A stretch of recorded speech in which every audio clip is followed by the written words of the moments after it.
পটল আর ঝিঙের খোসা মেশানো, এটা হচ্ছে বাটা করবো। ঝিঙে আর পটলের খোসা একসাথে মিক্সড করে বেটেছি।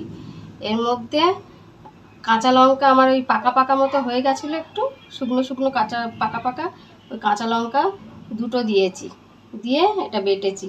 এবারে এই যে কড়াই গরম বসিয়ে দিয়েছি, এতে দেবো হচ্ছে একটু বেশি লাগবে তেলের পরিমাণ, বাটাবুটিতে একটু তেলটা বেশি লাগে। এটা তেল দিয়ে দেবো, আর দেবো কালো জিরে ফোড়ন, দিয়ে এটা ঢেলে দেবো। তেল গরম হয়ে গেছে, এর মধ্যে দেবো কালো জিরে,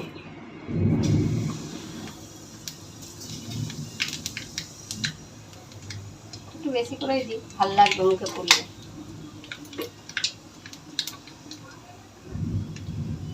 এইবারে আস্তে করে এই বাটাটা দিয়ে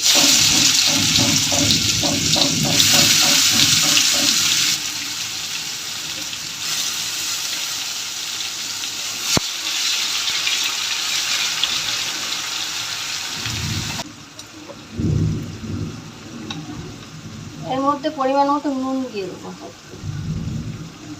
অল্প নুন, একটু ঠিকঠাক চিনি, এই যে ব্যাস, আর কিচ্ছু লাগবে না, খালি নুন মিষ্টিটা একটু চেক করে নামাবে।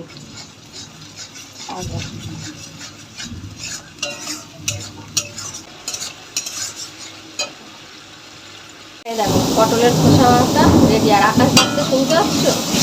প্রচণ্ড আকাশ ডাকছে, এখানে কোনো বৃষ্টি নামিনি, কালো হয়ে গেছে, কিন্তু আকাশ ডাকছে প্রচুর প্রচুর প্রচুর, কালো হয়ে আছে আর প্রচুর আকাশ ডাকছে। এই দেখো রেডি পটলের খোসা বাটা। গরম গরম ভাত দিয়ে খেতে দারুণ লাগে পটলের খোসা বাটা।